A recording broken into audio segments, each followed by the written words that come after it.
Welcome to Shovel Talk, a podcast for economic developers. From your friends at the Golden Shovel Agency. Hello, and welcome to our last episode of our inaugural season of Shovel Talk. Like we do every month, we're going to kick it off with asking Amanda where in the world she is. And I did hear something about a pretty cool excursion you had recently. Tell us a little bit about it. Yes. So during my time here in South Africa, 2 months is quite a while. I was able to do a lot of stuff. But one really cool thing I did over the weekend was actually visit another country that exists inside of South Africa. So it's one of 3 enclaves in the world. So it's the country of Lesotho. And it's famous for so many things, but a couple really cool things about it. For one, it has the highest lowest point in the world. So that's a little confusing, but basically, if you compare its lowest point, the country's lowest point, to the lowest point of all the other countries in the world, it's the highest. So it basically exists in the sky. The entire country exists in the sky, in the mountains. Really, really neat. The entire country exists 1,000 meters above sea level. So it's really, really cool to visit. We actually drove down one of the most dangerous roads in the world as well, called Sani Pass. It's on a lot of those top 10 most dangerous roads in the world articles. And then we also visited a waterfall that is the world's longest abseil. So it's the longest face of a waterfall that you can actually rappel down. And that's in the Guinness World Book of Records. So got to see a lot of cool things over the weekend. The country actually just has one road through it, one paved road. The people of the country, they're called Basotho, and they are really big on keeping their culture alive, their past, their history alive. And so a lot of the people are still doing things like farming with oxen, pulling the tools. They're still carrying things by cart and donkey. Very, very few cars in the country, quite a bit of moving around by horse and donkey. So it was really, really neat to see and experience. I got to go in and talk to people in local villages and also came home with a couple of their famous blankets. These blankets are worn by people all over the country. And they were actually originally a gift from someone from England to the king of Lesotho. And so the king actually wanted all people to have a blanket. And so they actually opened a factory in South Africa, and South Africa sends the blankets into Lesotho. And Basotho people wear them while they're shepherding and doing their various jobs. It's very, very cold there. So this is a time where they actually went back in the 1800s from wearing animal skins to wearing these blankets. So there's so many cool things I could share about Lesotho, but why don't we go ahead and get over to the podcast? Oh, that sounds super cool. I'm still trying to wrap my head around the high-low point as I keep thinking about that and making my brain hurt a little bit. Why don't you introduce our podcast guest, Gerri Lawing? Sounds good. This month's guest is Gerri Lawing, Economic Development Coordinator at Guadalupe Valley Economic Development down in Texas. Gerri's been a longtime GSA client, and along with getting to know her personal background, she'll also give us an economic development perspective from the unique cooperative angle. Well, Gerri, we are so excited to have you here with us today. You have been a client of Golden Shovels for a long time, and we're actually our first client in the state of Texas, which is really exciting. Yes. So maybe you can tell us a little bit about how you found Golden Shovel, how the relationship all began. So GVEC has an economic development department. We also actually have an economic development entity called GVDC, which is a subsidiary of GVEC that actually is committed to economic development. And I was at an NREDA conference, the National Rural Economic Developers Association. I don't remember where I was. It was many years ago. Golden Shovel was exhibiting, and I think it was probably John Marshall that was there. And so we worked through some things and decided we would like to have a website devoted to economic development. And we did, I'm going to say 3 or 4 call interviews with different companies. Initially, we looked at some of the design and we're like, oh, we don't know. And because we love color. And so we wanted something bright and fun. But what sealed the deal for us with Golden Shovel was we had a call with John, and he was so enthusiastic and had an answer for everything that we wanted to do, and really just wowed us on the phone call. And, just said, we can accommodate this, we can make this happen, we can move this around, we can change your colors, we'll see what works for you. And it was just a slam dunk for us. There was just really no other web design company that we talked to that had those kinds of answers. And I know it sounds commercially and gimmicky, and you didn't pay me to say this. However, that has continued throughout. And so, we will email Darren and say, this doesn't look right. We need something different here. And literally it's done by the end of the day. And that has been invaluable. And so when other communities call and say, hey, Gerri, we know you guys use Golden Shovel, tell us about it. It's such an easy recommendation, because literally you guys are the most responsive company we've ever worked with. Wow. And just so everyone knows, we did not pay Gerri to say that, and we didn't even know she was going to. So Gerri, thank you. Thank you for that high praise. We all enjoy working with you. So maybe we could dive a little more into that as far as, how Golden Shovel has actually met your needs. I mean, and how has having an economic development presence online benefited you? We were looking for a site that would not only promote GVEC and what we do, but also more specifically, even promote the communities within our region. And so you guys have been able to tailor the site where we have all of our communities, all of the counties, all of the individual cities, then all of the counties, and each one with contact information, each one with a little bit about that area or that city or that county, kind of what some of their key industries are, things that they are doing. And then also you've updated the demographics and the data each year for us, which has proven to be very effective, not only for us to be able to see that visual of it, but then also the raw data. But that's also proven really beneficial to some of the communities in our region, particularly smaller communities that don't necessarily have, access and a subscription to that ongoing type of analytics and data on their community.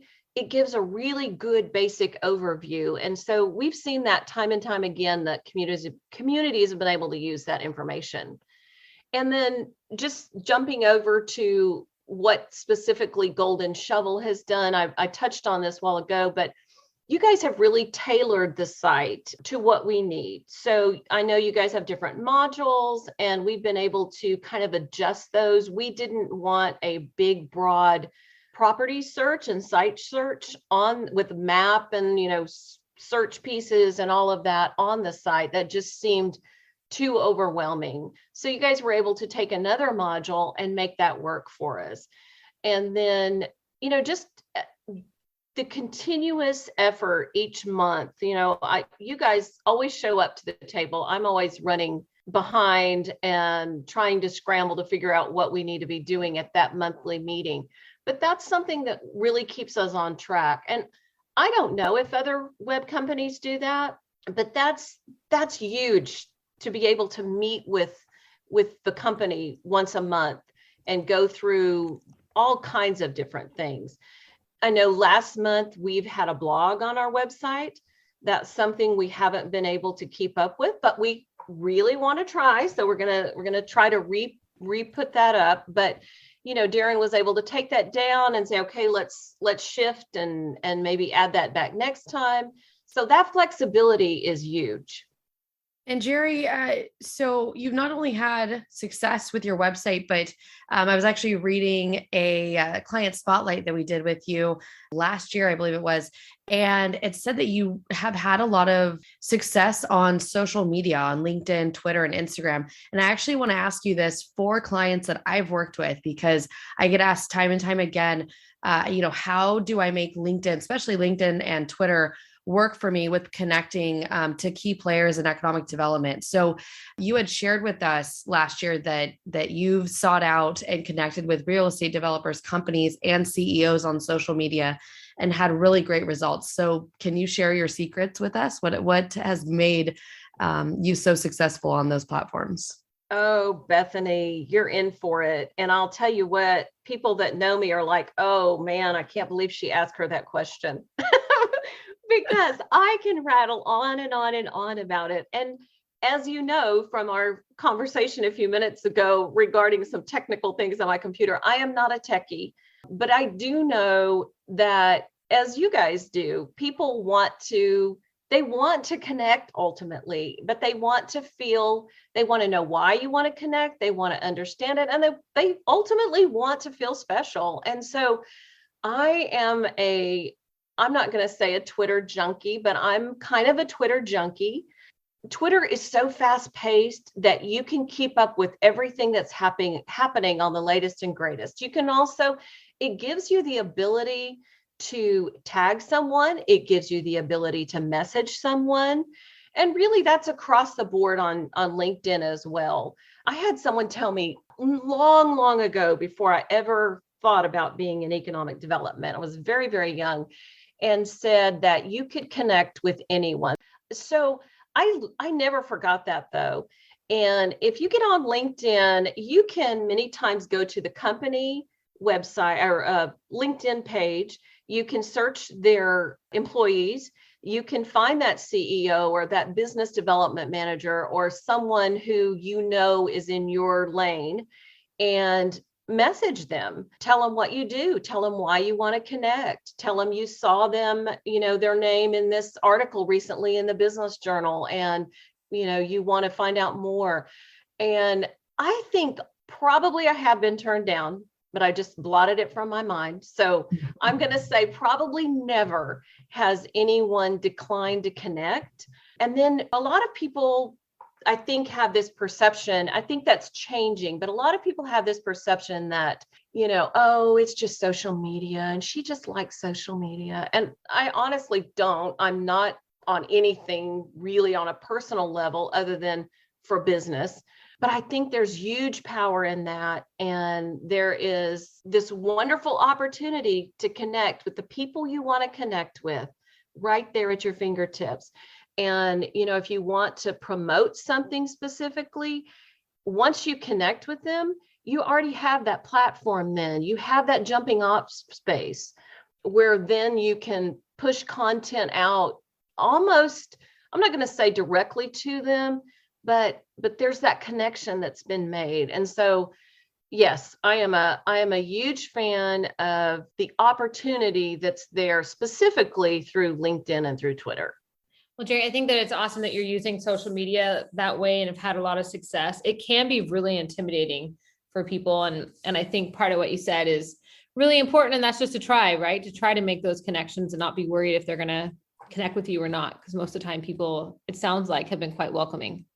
Absolutely. And, I opened a LinkedIn account, I think like a lot of people, and never did anything with it. And then when I went back several years ago, maybe a little bit longer, but I thought, okay, I need to be on LinkedIn and I need to be looking and doing. And so I had hundreds of messages, that I'd never looked at, hundreds of invites, that kind of thing, and realized that my profile was not very good. I didn't have anything on there.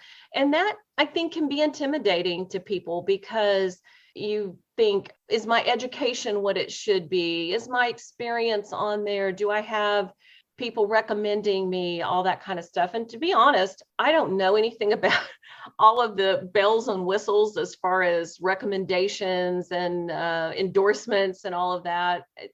It's easy to get on a YouTube video and find that out. But I think what you said just then about you just get on and try. And if you're in the economic development business and many others, if you're not on that space, you're really missing this huge, big, bold opportunity. And I often say this to people, but they get tired of hearing it. But I remember a while back, John Longshore who was with Global Location Strategies. And he said, anyone who is not on some type of, Twitter or LinkedIn, and I'm paraphrasing and I don't want to put words in his mouth, but something to the extent that he really wasn't going to do business with those people because they just were not looking ahead to what was happening, just sitting in your own little space and not embracing anything new. He felt like that was a representation of possibly other things. I think that's interesting. So basically you're saying that from what you were hearing, if you weren't on social media, it was a sign to the community at large that you were maybe stuck in the past and not willing to look forward. Yes. Yeah. Thank you for sharing this, because I think overall the tips and the encouragement and knowing that it's, it is working, it does work, and our clients that we work with will definitely find that encouraging.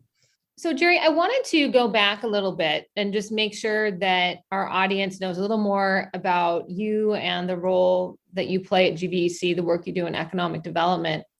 But I'd like to go a little bit further back to when you actually started in economic development, because you were originally with the community of Gonzales. Isn't that correct? So I was in the Chamber of Commerce world, and I lived in East Texas. And actually, the Economic Development Corporation there recruited me to come over. And I think I've said this in my story before, but I was a single mom and wasn't sure that money was going to work out for me that way, not really weighing the value of the benefits that come when you go to work for a city government. So from there, I did move to Gonzales, and I worked for the Gonzales Economic Development Corporation as the director, probably, I think, for like a year and a half or two. And then GVEC, who is headquartered in Gonzales, I came over to take the position of the Economic Development Director there. So it's interesting because obviously the chamber, you work so closely with local businesses, then you're in a local community, and now you're in a position where the work you're doing is really regional. GVEC has quite a large territory. So what's the difference from your perspective working for, larger organization on the regional scale versus being in a singular community? I love working in a region. There's just so much fun to see. Part of our territory is more urban, and then our territory to the south, going down towards the coast in Texas, is much more rural. And so you get the best of all of those things. You get the excitement of being along the I-35 and the I-10 corridor, Austin, San Antonio area. And then I am a huge fan of rural communities and rural America and rural Texas. And so those smaller communities have just great stuff going on. And I get to work with them as well. Working for a city, though, definitely has some good things going for it, because specifically your mission a little bit better, for lack of a better word. So you work for a board with an economic development corporation in Texas. That's the way economic development is done. It's done at the local level, and you are clear who your board is. You are clear that this is the community. You are clear that these are the assets. This is the data that you need, and you know who the businesses are that you are working with that are existing in that community. So that's a really good thing. But overall, I'm going to say, for me, working with GVEC has been a huge blessing, but also a big experience.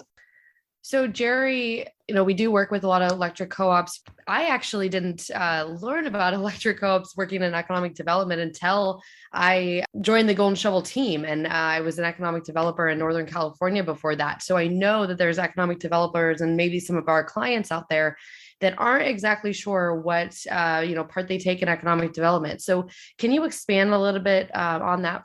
Yes. I don't know that all cooperatives are intimately involved in economic development. In fact, I know they are not. And some have a business development department. I think there are few in Texas that have as active of an economic development department as GVEC does. And I'm hesitant to say that because I obviously do not know every single one. But even in a state as big as Texas, we kind of all keep in touch. So GVEC has a very long history of doing business recruitment, being very, very involved in our communities that we work in. We say, we live in these communities. It's who we are. So from the very beginning, and that's really the cooperative model. And most cooperatives are very, very involved in the communities that they serve. But from the very beginning, GVEC set out, and obviously this was in the 30s. I was not around then, but GVEC has written numerous history books. The latest came out 3 or 4 years ago. And really the model has been to say, what do our customers need? What do our members need? So co-ops are, I say customers, but they're also each individual that GVEC serves is a member of that cooperative, and you have a voice, which is very different than a large utility. So from the very beginning, GVEC set out to say, okay, what do our members need? And GVEC has had a home services office in the past, which was like appliances, the refrigerators, washers and dryers, and repair service for those. That's not something that we currently do, but that came about because out in the country, out in the rural areas of GVEC, that service was not available. So they stepped up and said, okay, how can we do that? The water supply corporation, some of those were started with the help of GVEC. Also internet, which we still have a thriving fiber to home and internet service business. That was started because out in the rural areas, they did not have internet service. And so I know you guys are very familiar, I'm sure, with, the huge broadband issue happening right now. But really just like, and I know I always sound like a commercial, but just like the rural cooperatives brought electric to the rural areas, they're doing that same thing with fiber, and they're really, really well positioned to do that. So GVEC has been involved in business recruitment for a long time, even so far as to actually traveling, and before a formal economic development office was put in place, but actually traveling to recruit business to the region. And we play a role in incentives in recruiting business to the region. So the latest, we worked with Caterpillar in Seguin. I think it was in 2008 or 2009. But the latest project that we did was with AW Texas, which is a Japanese transmission manufacturing, high-tech manufacturing company. The GVEC actually purchased that land that company is located on and held onto it for, I think, 5 or 6 years, and then provided all of the infrastructure to that site to make that a viable project. Of course, at the end of the day, we want to sell electricity. That's part of what we do. So bringing that load in is, obviously a goal. But in addition to that, it's developing the communities and regions that we work in. And so just taking that company, for example, that was in an area along I-10 between Seguin, Texas and San Antonio, Texas. I-10 is a main east-west corridor there, but there was a piece of that did not have any kind of infrastructure other than just a very small residential level. And so bringing a company to that site was paramount to bringing the required infrastructure.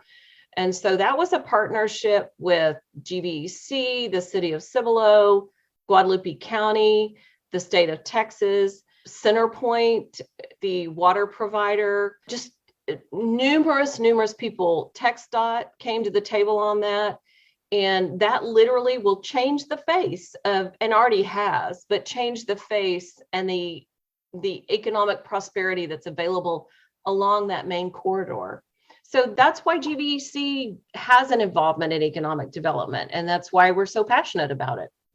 I think it's interesting when you look at the history of the organization and how your role really has evolved over time to meet the needs. And, one of the things that we see across the country is the urgency to develop product, to make sure that there are shovel-ready sites, industrial parks, even spec buildings, so that site selectors have really opportunities to show clients where they can locate and be operational quickly.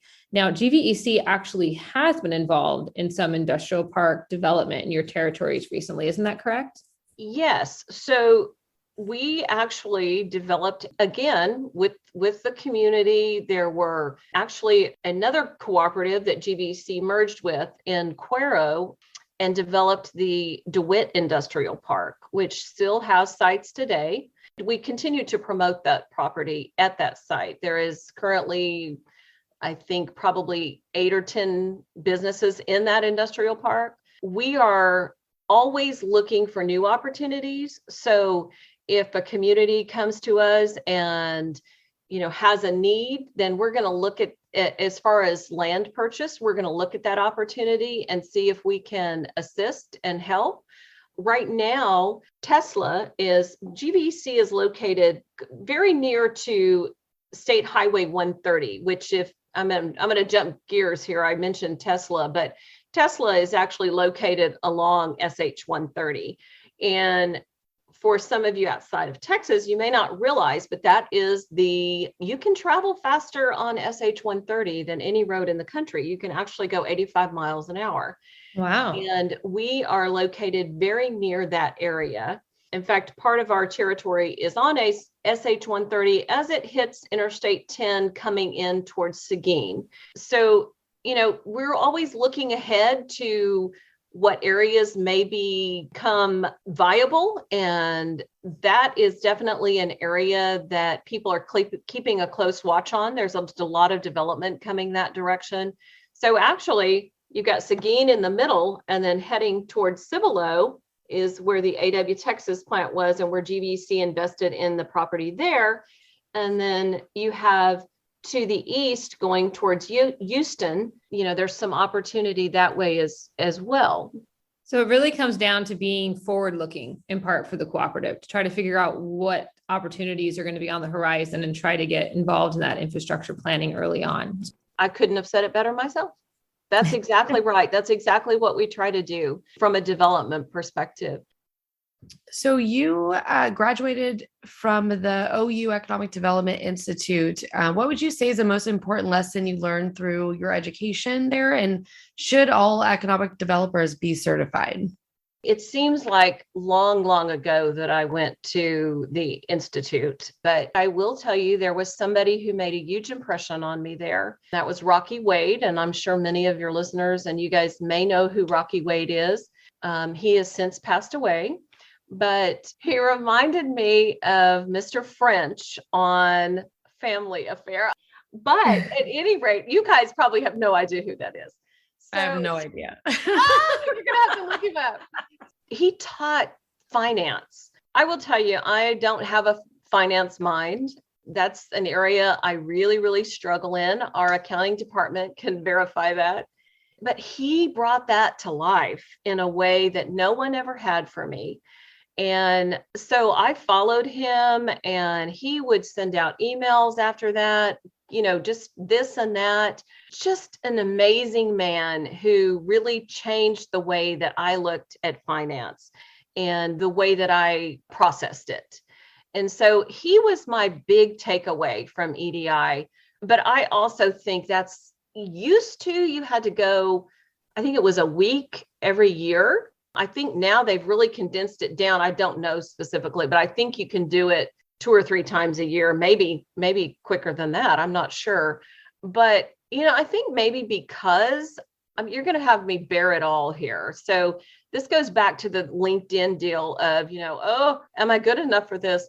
But I don't have a degree. So for me, that was a must. And the community that I was with really supported that and pushed that. And then your certification question of, do I think everyone should be certified? I don't know about that. I am a huge proponent of education. My husband actually went back to school many years after he, was out in the work world.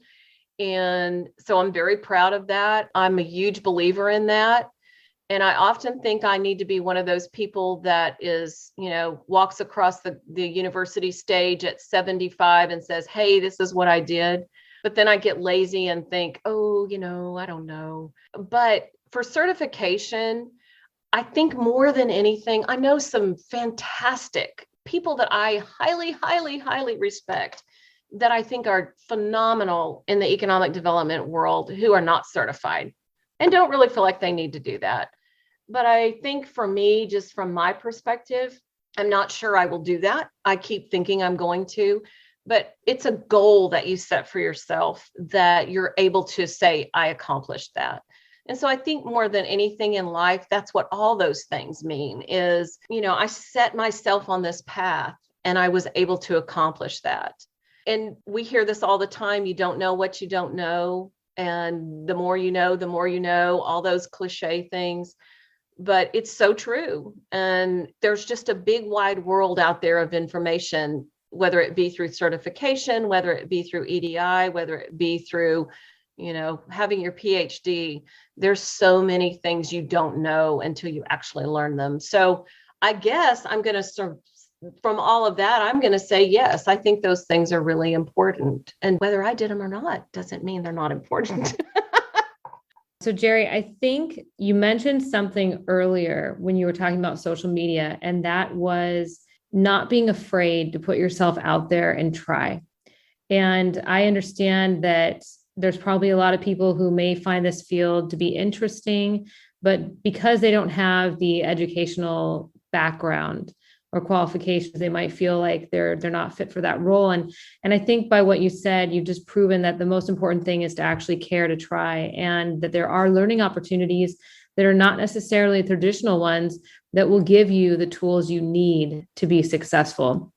And quite frankly, that's something in the economic development field we tout constantly. So many communities have fantastic career training, technical opportunities that are very specific to a particular field that are not a traditional four-year degree, and they help people get fantastic careers. So I think it's really important actually that you shared that, and I appreciate you opening up about it. Although I think education is extremely, extremely important. I also know at the end of the day that economic development it's about people, and it's about connecting with people. I may not be a good finance person. I may not be this or that or any of those other things, but I love people. I truly do love the stories and of what other people are doing. And so many people inspire you every day. I started a little thing on LinkedIn called People I'll Remember. And there's so many people that I'm thinking I'll just flood it and it won't even be meaningful. But if you can connect with people and you love what they're doing, you can always find the answers. So I'm going to say another lady told me many, many years ago, who actually worked for the State Department in Washington, D.C. And she told me, she said, you don't have to know everything, but you have to know where to find out. I may not know what you're asking me, but I can absolutely find out. That goes back to GVEC. I think one of the reasons that, and we've been told this, that one of the reasons that we are successful in the economic development arena is one, we're very, very responsive. We respond immediately and we respond with what's needed. But also, if we don't know something, we're willing to find out, and we find it out very, very quickly. And we connect people, and that's huge. Well, resources are really important. And I had wanted to ask you about your role with Team Texas, because I think that these, regional and national economic development organizations can also be that type of resource to find the information you need. Can you tell us more about your involvement? Yes. So I had the great honor and privilege of being chairman of Team Texas this year. Team Texas was started, I think, in 1983 or 84. And it's actually a membership organization of utilities such as GVEC, and then also mainly communities. So communities join Team Texas. It's a membership organization whose goal is to market the state of Texas. And it's a lead generation organization. Even in 2020, we ended up doing some virtual, we call them road shows. And on a good year without COVID, we will travel, and there will be a team of 4 or 5 that will travel to visit face-to-face with companies as a team, promoting the state of Texas, but also individually, having that experience and having that lead. And in 2020, we did that virtually, which proved to be pretty effective, I think. And I think people were very receptive to that. That's when everybody got to be on Zoom. And so it became kind of a natural thing. But I am a big believer in working as a team, working as a region, and working as a state. And particularly when you're Texas, when you say, I'm from Texas, that opens many, many doors. I don't want to knock Minnesota in any way, but I don't know that when you say I'm from Minnesota, that has the same ring to it.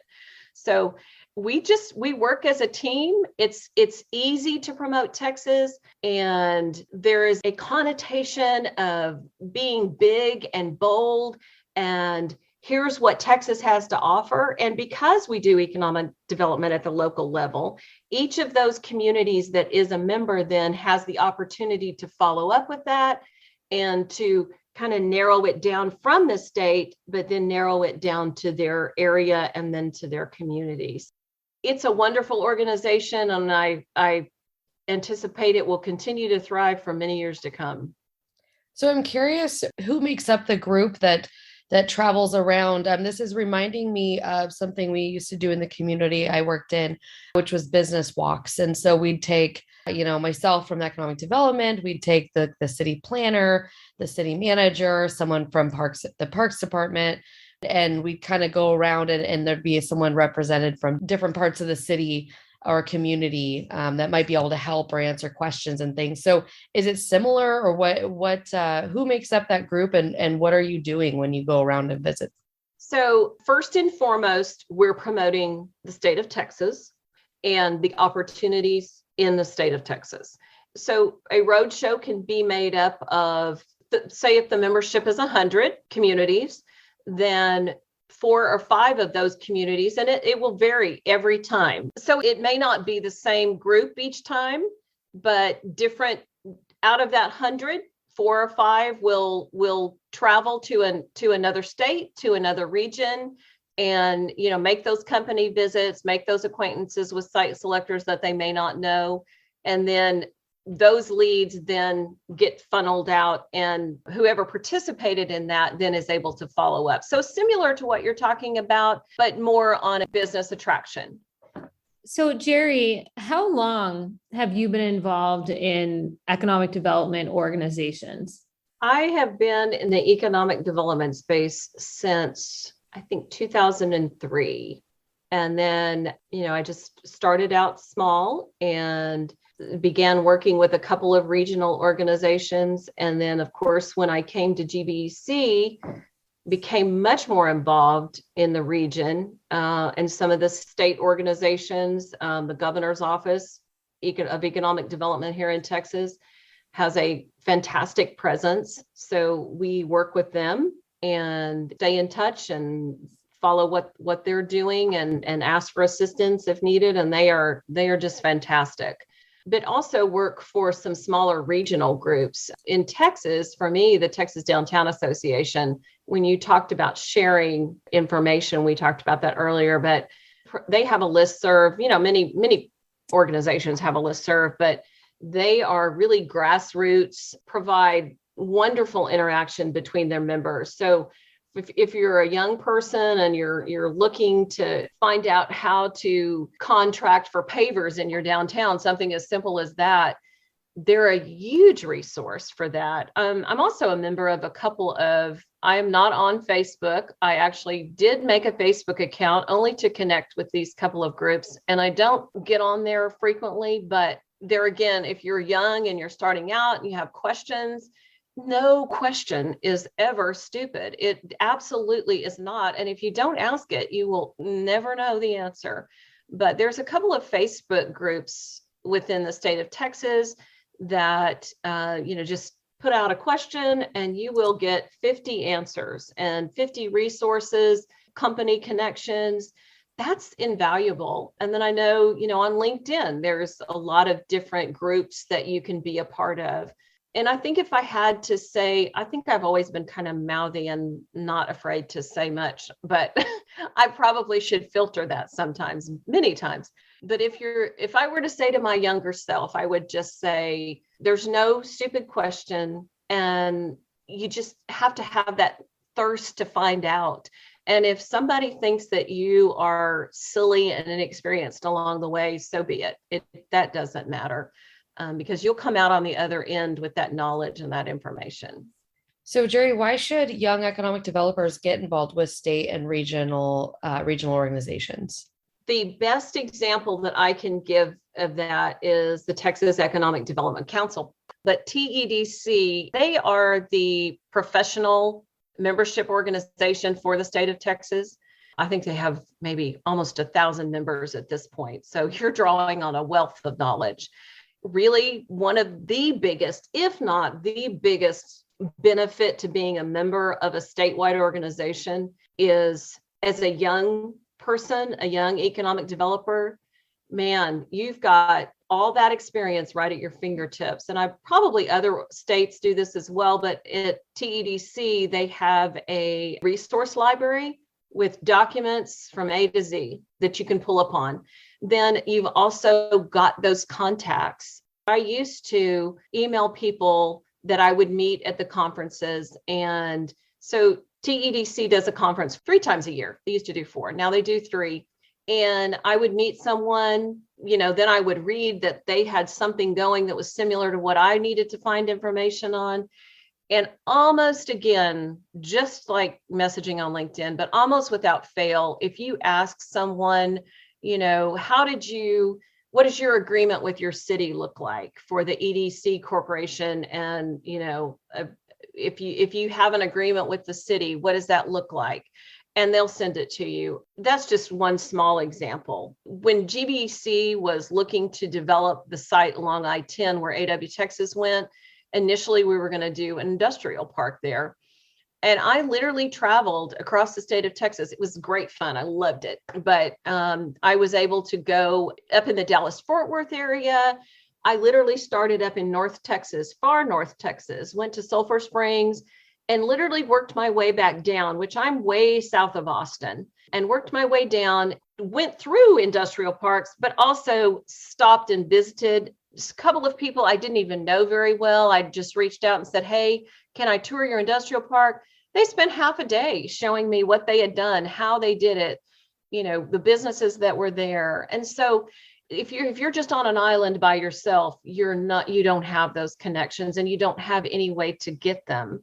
So I'm a big proponent of being a part of professional organizations as well, because it gives you that one-on-one that you need with people who have been there and done that. I think that's a really good advice. There are a lot of retirements happening in the profession right now. And so there is a new generation of economic developers that will need to step into those leadership roles. I think it's important to have people like yourself who have had success and are in leadership currently to continue to encourage them to participate. So if you're a listener and you're not involved in any economic development groups beyond your own organization, get involved. It'll pay off. All right. So Gerri, we talked a lot about your journey to get here and about where GVC is at. We've even encouraged new economic developers to get involved and to grow their careers. But what is next for you? What is next for Gerri? I love GVEC and I love the opportunity there. I love the vision there. I love the innovation there. And so we're going to continue. I'm going to continue with GVEC. But at some point, I am a terribly frustrated writer. And so I really would like to give a little bit more time to developing my skills as a writer. So we'll see. I don't want to write the great American novel, but I do love writing and I love writing stories and I love writing about people. So that would be something I'm going to look into doing. Well, that sounds amazing, Gerri. That's what I do in my off time while I'm not working and while I'm traveling the world. I do travel blogging and I'm working on a book. So Okay. If you need a place, if you need to, know some amazing places to go right, I could share that with you. So. Okay. Well, you definitely piqued my interest. All right, so we have come to the end of the podcast where we like to play our shovel toss game. So I'm going to ask 10 questions. Just answer them as fast as you can. And so we'll get started. So, Gerri, what was the last book you read? Oh, my gosh. I don't know. Leadership and Self-Deception. Okay. What's your favorite podcast? There's a one called Overland Bound. I love it. I can't get enough of it. What's the very first thing you do in the morning? Sit down and have a coffee with whipped up creamer on it. When you were little, what did you want to be when you grew up? Oh, I wanted to be Dan Rather. I wanted to be a journalist desperately. Awesome. Still do. Who is your favorite superhero and why? My husband. He's a great superhero. superhero. Love that. Awesome. I really mean that. He's so awesome. I call him the coolest square peg I know. He's so cool. Perfect answer. What superpower would you want and why? I would like to be able to run really fast because I feel like I've become such a wimp that I'd love to be able to zoom around and run really fast. Superhuman speed. I love it. If you could live anywhere in the world for a year, where would you live? Maybe India. India. I've never been there, so I don't know that, but that's always held some allure to me. I also think I'd like to live in Alaska, but I wouldn't survive 5 minutes.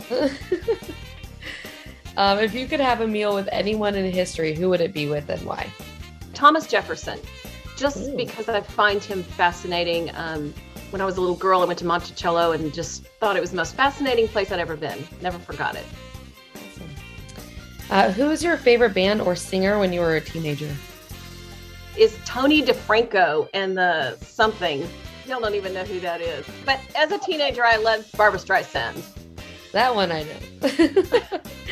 What was the most embarrassing hairstyle or article of clothing from your childhood?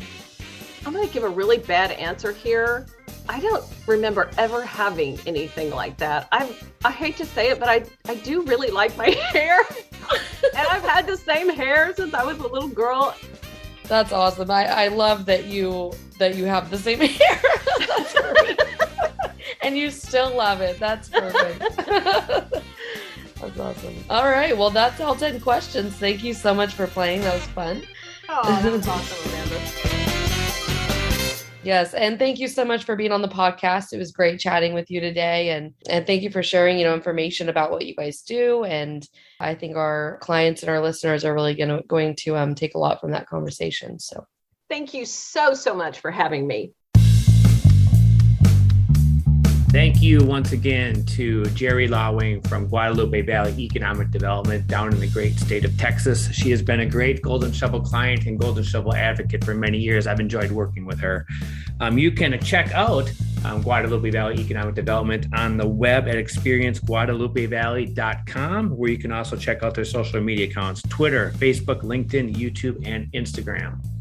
As far as Golden Shovel news, we recently launched an economic developer's complete guide to video marketing. You can go to goldenshovelagency.com and download that.